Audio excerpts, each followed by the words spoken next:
मैंने मौलवी साहब के कहने पर अभी पढ़ना शुरू किया था कि मौलवी साहब का हाथ मेरी कमर पर धीरे धीरे से गर्दिश करने लगा। मैं एकदम बौखलाई थी, मेरा सांस जैसे सीने में थम सा गया।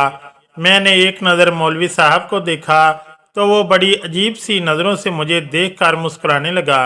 मैं कुछ खिसक कर बैठ गई। मौलवी साहब ने अपनी सफ़ेद दाढ़ी पर हाथ फेरना शुरू किया। मैंने सिपारे की जानिब देखा और सबक दोहराने लगी। मुझे लगा जैसे मेरे पूरे वजूद में चींटियां रेंग रही हों। मैंने फिर मौलवी साहब की तरफ देखा तो इनकी नज़रें मुझ ही पर टिकी थी। शायद मैं सब बच्चियों में बड़ी थी। मेरी उम्र 12 साल थी और मैं पहले सिपारे पर थी। मेरे अब्बा का काम ही कुछ ऐसा था, हर 6 माह बाद इनका ट्रांसफ़र हो जाता था। मेरी तालीम के साथ साथ दीनी तालीम भी डिस्टर्ब हो रही थी। जिस मोहल्ले में अब हम रह रहे थे वहाँ मौलवी साहब ने एक मदरसा खोल रखा था। बहुत से बच्चे इस मदरसे में रहते भी थे, लेकिन ज़्यादातर लड़के ही रहते थे। हमारा घर इस मदरसे के बराबर में था। अम्मी ने मुझे भी वहीं कलाम पाक पढ़ने के लिए भेजना शुरू कर दिया। पहले पहल तो मौलवी साहब ने बड़ी शराफत दिखाई थी, लेकिन जब से मैंने वो दिल दहलाने वाला मंजर देखा, इसके बाद से मौलवी साहब की अजीबोगरीब हरकतें मेरे साथ शुरू हो चुकी थी। कभी सबक देते हुए वो मेरा हाथ पकड़ लेते, कभी मेरे रुखसार छूने लगते, कभी मुझे अपने पास बिठाकर मेरी कमर को सहलाने लगते। मैं इन हरकतों से बेहद परेशान सी होकर रह गई थी। मेरा मसला ये था कि मेरी वालिदा ने मुझे कभी भी गुड टच और बैड टच के बारे में कुछ नहीं बताया था। ना कभी ये कहा कि कोई तुम्हें खामखा छुए तो चिल्लाना शुरू कर देना या सख्ती से पेश आना। यह हर बात वालिदा को बताना चाहिए थी।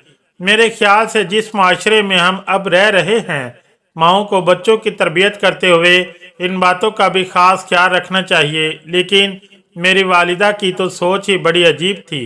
मैं ऐसी बातों से बहुत जल्द घबरा जाती थी। मैंने अम्मी से भी कोई जिक्र नहीं किया। बस एक दिन तंग आकर घर जाकर ये कह दिया कि मुझे मौलवी साहब से नहीं पढ़ना, वो मेरे लिए किसी स्थानी के इंतज़ाम करते हैं।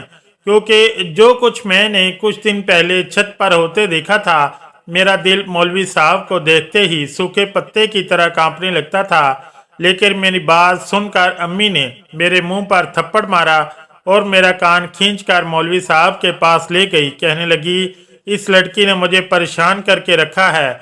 एक तो इसके दिमाग में जल्द कुछ बैठता ही नहीं है, ऊपर से इसके नखरे। कह रही है मौलवी साहब से नहीं पढ़ूंगी। मौलवी साहब ने मुझे गुस्से से देखा तो मैं नज़रें झुका गई। मेरी माँ ने तो मुझे मौलवी साहब के सामने शर्मिंदा करके रख दिया था।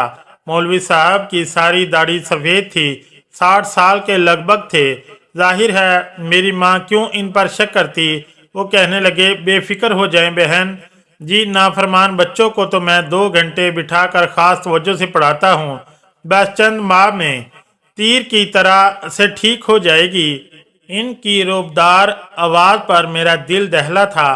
फिर अम्मी से कहने लगे, देखिए बहन जी, मैं ज़रा सख्त मजाज किस्म का उस्ताद हूँ और बिना डंडे खाए कभी किसी को पढ़ना नहीं आता। लेकिन क्या है कि यहाँ बच्चों के जिस्म पर थप्पड़ का निशान माँ बाप को दिख जाए तो वालिदैन हम मौलवियों की क्लास लेने आ पहुँचते हैं कि बच्चे को हाथ भी कैसे लगाया।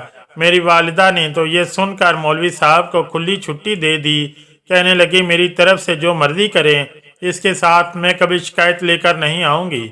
बस मेरी बच्ची साल में कलाम पाक पढ़ ले। वो कहने लगे कि बेफिक्र हो जाएं, आपने कह दिया, बस अब आपकी बच्ची मेरी खास नज़र में रहेगी। इसे मैं अपने पास बिठाकर पढ़ाऊँगा। इस बात पर मेरी वालिदा बड़ी खुशी खुशी मुझे वहाँ छोड़कर चली गई। मैं डरी सहमी सामने बैठी थी। मौलवी साहब ने करख्त लहजे में मुझसे कहा, इधर मेरे पास आकर बैठो, तुम्हें तो मैं पूछता हूँ, घर जाकर मेरी शिकायतें लगाती हो। ये सुनकर तो मेरी जान निकली थी। मैंने नफ़ी में सर हिलाया। मैंने कहा, मैं यहीं बैठकर पढ़ूंगी। मेरी बात पर उन्होंने ऐसे मुझे धाड़ा कि मैं कांप कर रह गई। डर के मारे इनके पास बैठ गई। जैसे ही मैं इनके पास बैठी, वो मेरे करीब आकर कान के करीब सरगोशी से बोले, आइंदा अगर मेरी कोई भी बात घर जाकर बताई तो तुम शायद जानती नहीं हो मैं क्या कर सकता हूँ तुम्हारे साथ। तुम्हारी माँ मुझे कुछ भी नहीं कहेगी, उल्टा तुम्हें ही मारेगी। देख लिया ना तुमने, आज तुम्हारी माँ ने तुम्हारी नहीं सुनी और मेरी बात मान ली। मौलवी साहब की बात सच्ची थी। फिर मैं थी भी कम उम्र, इसीलिए ये बात अपने पल्लू से बांध ली कि अम्मी से कुछ नहीं कहना, वरना मौलवी साहब न जाने मेरे साथ क्या बुरा सलूक करेंगे। बदले में मेरी माँ भी मुझे थप्पड़ ही मारेगी। इस दिन के बाद से तो मौलवी साहब की गुस्ताखियाँ और इनकी बढ़ती हुई बेबाकियों से हद दर्जा खौफजदा सी हो चुकी थी। जब तक मैं मौलवी साहब के पास बैठी रहती, इनकी बेहुदा जुमलेबाजियाँ मुझे शर्म से पसीने से शराबोर कर देती थी। इनकी बढ़ती हुई जसारतें मुझे हवास बाख्ता करती थी। वो मुझे मायने खेज मुस्कुराहट से यूँ देखते जैसे मेरी बेबसी का मजाक उड़ा रहे हों। मैं घबराई और आते ही कमरे में जाकर फूट फूट कर रोने लगती, लेकिन अम्मी से कुछ न कहती, क्योंकि मैं जानती थी कि ऐसा कहने का कोई फायदा नहीं है। मुझे याद आने लगा कि चंद दिन पहले मैंने छत पर क्या होते देखा था। इस रात जो हुआ था वो मेरे होश उड़ाने के लिए काफ़ी था। गर्मियों की रातें हम लोग छत पर सोकर गुजारते थे। छत पर लाइन से सबकी चारपाइयाँ बिछी होती थी और स्टैंड फैन लगाकर हम सो जाते थे। मैं बहन भाइयों में सबसे बड़ी थी। बाकी मेरे दो भाई मुझसे काफ़ी छोटे थे। एक 4 साल का था और दूसरा 3 साल। मैं रात को अपनी चारपाई पर गहरी नींद सो रही थी जब मुझे किसी की सिसकियों की आवाज़ सुनाई दी। इस वक्त कौन हो सकता था? मैंने उठकर पूरी छत को देखा, लेकिन सभी बेखबर सो रहे थे। मुझे वो आवाज़ बराबर वाली छत से आ रही थी जहां इन्हें मौलवी साहब का मदरसा था। छत पर बस एक ही कमरा था जिसकी खिड़की खुली हुई थी और एक मध्यम सी रोशनी इस कमरे में चल रही थी। सिसकियों की आवाज़ भी इसी कमरे से आ रही थी। मेरा दिल थक सा रह गया था। भला इस वक्त छत के कमरे में कौन यूं दबी दबी सिसकियों से रो रहा था, क्योंकि मदरसे के रहायशी कमरे तो नीचे के पोर्शन में बने हुए थे। छत पर तो कोई भी नहीं था। मुझे गालिब गुमान यही हुआ कि शायद किसी भूत प्रेत का चक्कर हो। इसी सोच ने मुझे कांपने पर मजबूर कर दिया। मेरी अम्मी की चारपाई मेरे बिल्कुल बराबर में थी। मैंने अम्मी का हाथ जोर से पकड़ लिया और आयतल कुर्सी का विरद शुरू कर दिया, लेकिन वो सिसकियों की आवाज़ें मुसलसल मुझे आ रही थी। मैंने जोर से अपनी आंखें मींच ली और सोने की कोशिश करने लगी। अगले रोज जब मैं मदरसे गई तो मौलवी साहब बादाम मिला दूध नोश फरमा रहे थे। कहने लगे, रात फिर वजीफा करता रहा हूँ, बहुत कमजोरी महसूस हो रही है। एक तो ये जन्नात के बच्चे भी बेहद परेशान करते हैं। इस वक्त बहुत सी खवातीन अपने बच्चे को नाजरे के लिए छोड़ने आई थी। मौलाना की बात सुनकर बड़ी मुतासर नजर आ रही थी। एक औरत कहने लगी, जब भी मौलवी साहब आपकी छत से किसी की सिसकियों की आवाज़ें आ रही थी, ये सुनकर मैं भी चौंकी थी। इसका मतलब वो आवाज़ें सिर्फ मुझे ही नहीं आई थीं। मौलवी साहब कहने लगे, जन्नात के बच्चों की थी। मैंने वजीफा शुरू किया कि मुझे तंग करने पहुंच के मैंने इन्हें बांध दिया। बस फिर क्या, इनकी सिसकियों ने मेरे साथ साथ आप लोगों को भी परेशान कर दिया। बात सिर्फ यहीं तक होती तो अफसोस ना होता, लेकिन कम वक्त जाते जाते मेरे एक शागिर्द को मार पीट कर गए हैं। बेचारा आज बुखार में पड़ा है। मौलवी साहब की बात सुनकर वहां मौजूद खवातीन खौफजदा हो गईं। वो मौलवी साहब कहने लगे, आप लोग परेशान ना हो, मैंने समझा दिया है, किसी को नुकसान नहीं पहुंचाएंगे। लेकिन अगर किसी को रात को रोने सिसकने या मदद के लिए पुकारने की आवाज़ें आएँ तो इस पर तवज्जो मत देना, वरना वही होगा जो मेरे शागिर्द के साथ हुआ, क्योंकि वो भी रोने की आवाज़ सुनकर कमरे में आ गया था।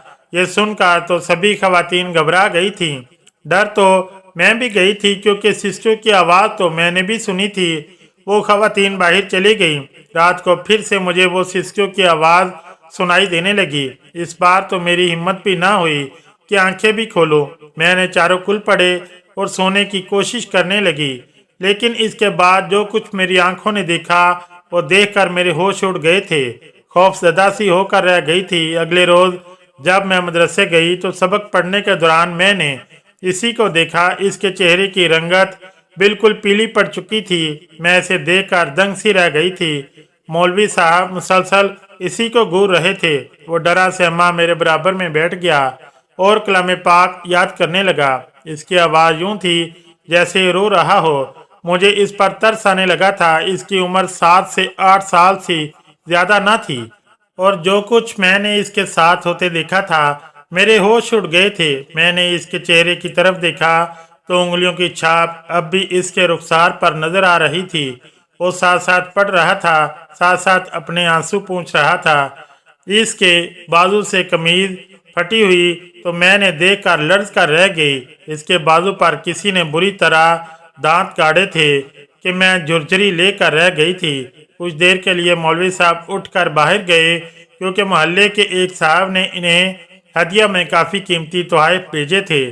जैसे ही मौलवी साहब बाहर गए तो मैंने इस बच्चे से कहा कि कल रात तुम छत पर क्या करने गए थे जब तुम्हें पता था कि मौलवी साहब जिनको काबू करते हैं। मेरी बात सुनकर इस बच्चे की रंगत उड़ी थी। दाएं बाएं देखने लगा कि मेरी बात किसी ने सुनी तो नहीं। फिर मुझसे धीमे लहजे में कहने लगा, ये मौलवी झूठ बोलता है, बुड्ढा कहीं का, कोई जिन नहीं होता ऊपर। ये सुनकर मुझे हैरत हुई। मैंने कहा, फिर तुम ऊपर क्या कर रहे थे और तुम्हारे चेहरे पर और बाजू पर ये निशान कैसे हैं? मेरी बात सुनकर एक सुस्कारी इसने बड़े करब से भरी कहने लगा, आज खुद देख लेना। ये कहकर मेरे पास से उठकर चला गया। मैं इसकी बात पर सोच में पड़ गई क्योंकि रात को मैंने इसे छत के कमरे से निकलकर भागकर सीढ़ियां उतरते देखा था और इस वक्त वो बुरी तरह से रो रहा था। पहले तो मैं समझी कि शायद जिन का बच्चा है, लेकिन जब इसे मदरसे में देखा तो समझी कि शायद ये जिन के बच्चे को देखने गया था, इसीलिए जिन्नों ने इसकी ये हालत की है। लेकिन अब इसकी बात सुनकर मैं सोच में पड़ गई। शायद बात कुछ और थी और इस रात मैं सोई नहीं थी, अपनी चारपाई पर लेटी रही, लेकिन मेरी नज़रें सामने मदरसे की छत पर टिकी हुई थीं। कुछ देर बाद जो कुछ मेरी आंखों ने देखा एक दिल दहला देने वाला मंजर था। मौलवी साहब एक 10 साला बच्चे को अपने साथ छत पर लेकर आए और इसे बुरी तरह से घूरते हुए खामोश रहने का इशारा कर रहे थे। वो बच्चा हाथ जोड़े बिना आवाज़ निकाले इशारतन इनकी मिन्नत समाजत कर रहा था, लेकिन वो इस लड़के को कमरे में लेकर इसके बाद इस बच्चे की दबी दबी सिसकियों की आवाज़ें आने लगी। मुझे समझ नहीं आ रहा था कि मौलवी साहब इस बच्चे के साथ ऐसा क्या कर रहे हैं कि वो रो रहा है, सिसक रहा है। 2-3 घंटे ऐसे ही आवाज़ें आती रही। इसके बाद जब दरवाज़ा खुला तो वो बच्चा बुरी तरह से रो रहा था और ठीक से चल भी नहीं पा रहा था और मौलवी साहब अपनी दाढ़ी पर हाथ फेर रहे थे। चेहरे से बड़े हशाश बशाश लग रहे थे। मैं सोच में पड़ गई थी कि वो क्यों रात को बच्चों को कमरे में ले जाकर मारते हैं और लोगों से ये कहते हैं कि जिनके बच्चे रोते हैं और वो वजीफा करते हैं। बहरहाल मुझे ये देखकर दुख भी हो रहा था और मौलवी साहब के झूठ बोलने की वजह भी समझ नहीं आ रही थी। तीसरी रात मैं सोच चुकी थी कि आज मैं इनकी छत पर जाकर देखूंगी कि आखिर इनकी छत पर होता क्या है और वो क्यों बच्चों को मारते हैं। जैसे ही रात गहरी हुई, मौलवी साहब फिर से एक बच्चे को छत पर ले आए और कमरे में ले गए। मैं अपनी चारपाई से उठी और धीरे से मोहतात कदम उठाती हुई मौलवी साहब की छत की दीवार के पास जाकर खड़ी हो गई। वो दीवार ज़्यादा ऊंची ना थी, मैं बआसानी इनकी छत पर जा सकती थी।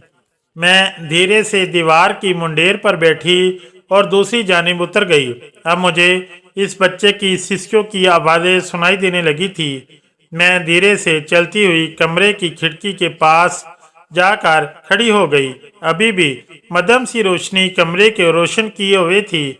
जो मंजर मैंने अंदर होते देखा, मेरी रूह लर्ज कर रह गई। मैंने फौरन से अपने मुंह पर हाथ रखकर अपनी बेख्तियार उठने वाली चीख दबाई थी।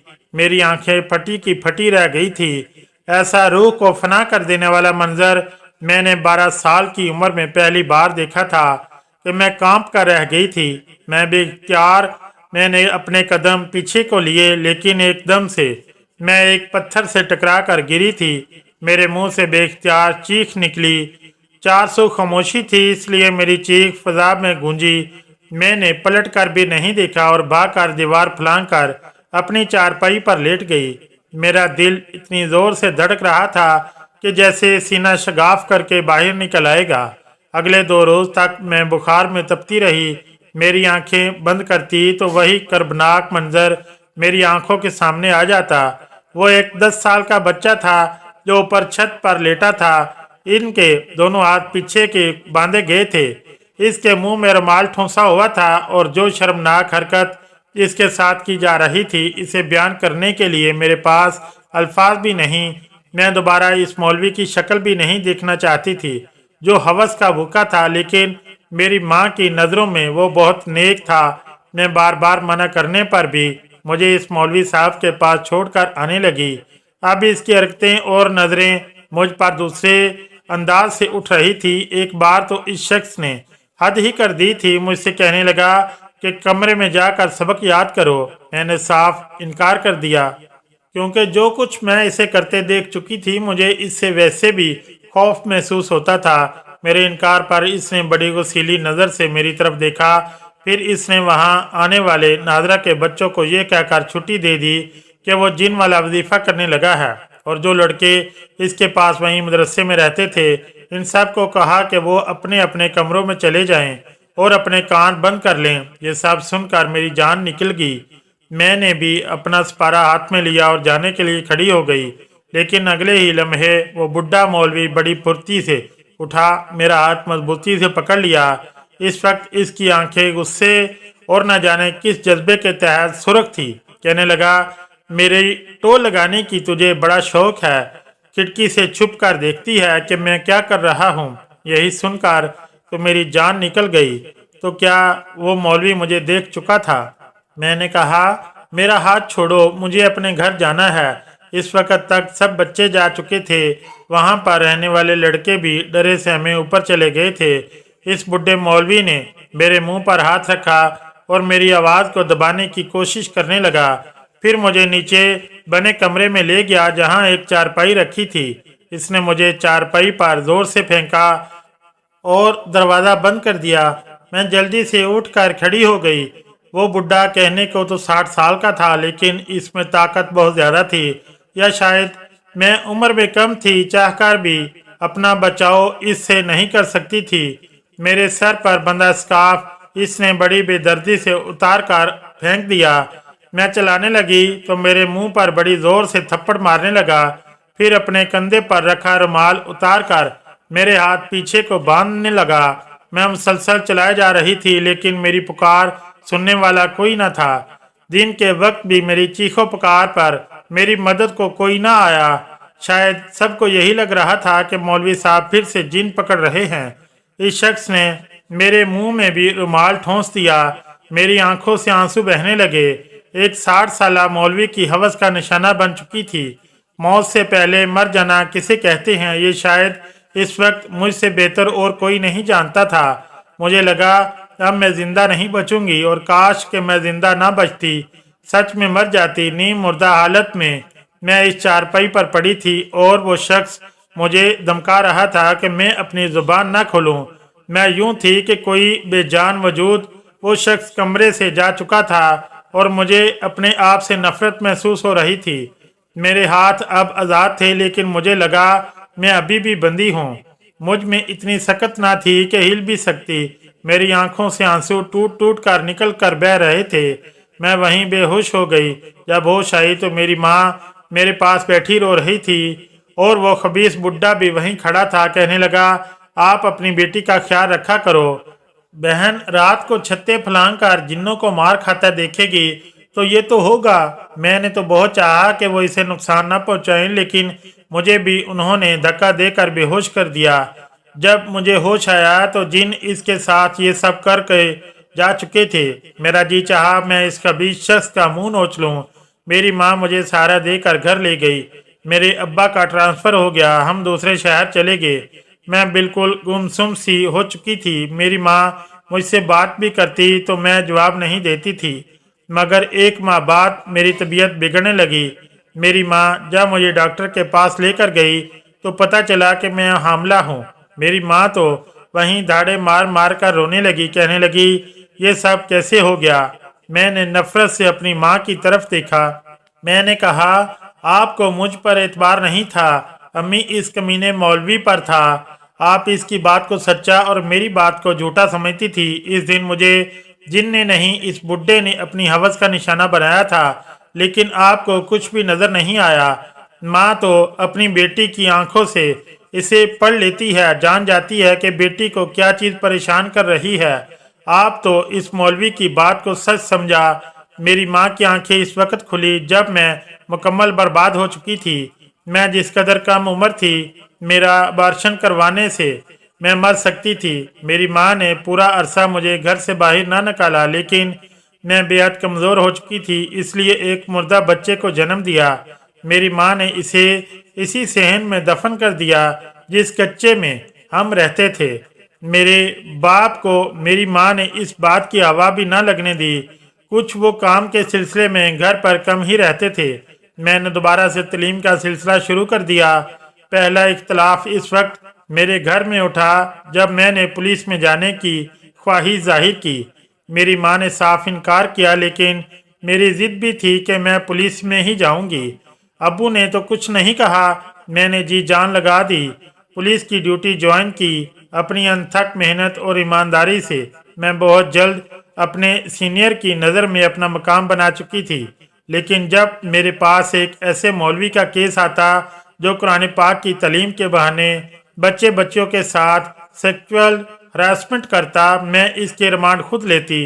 इसे मारते वक्त मेरे सामने इसी बुड्ढे का चेहरा जाता था। फिर तो मेरा डंडा एक लम्हे के लिए भी नहीं रुकता था। एक बार एक लड़की के साथ एक मौलाना ने ज्यादती की, जिसकी वजह से वो हमला हो चुकी थी। मैंने इस मौलवी को ध्यान करके देखा। इसकी माँ बहुत रो रही थी। मैं इसे तसल्ली देने लगी। जब इस लड़की का दादा रोता हुआ वहां पहुंचा, इसी 80 साला बुड्ढे को देखकर मेरे होश उड़े। 12 साल बाद मैं इसे देख रही थी। इस 80 साला शख्स को देखकर मेरी अजियत जैसे फिर से नई हो गई थी। वो वही बुढ़ा शख्स था जिसने मुझे बर्बाद किया था और आज मुझसे अपनी ही पोती के साथ हुई ज्यादती के लिए हाथ जोड़कर मिन्नत समाजत कर रहा था। मैंने कहा कि आपको पूरा यकीन है कि इस मौलवी ने ही आपकी पोती को बर्बाद किया है? हो सकता है किसी जिन ने इसे हवस का निशाना बनाया हो। मेरी बात सुनकर वो चौंक कर मुझे देखने लगा। मैंने कहा, मुकाफात अमल है मौलाना साहब, जो बोया है वो काटना तो पड़ता है। हो सकता है आपकी पोती को बर्बाद करने वाला भी आपका कोई शागिर्द हो जिसे आप छत पर लेकर जाते थे। मेरी बात सुनकर वो शख्स दिल पकड़कर वहीं कुर्सी पर बैठ गया। मेरी आंखों में आज भी इस शख्स के लिए सिर्फ नफरत ही नफरत थी।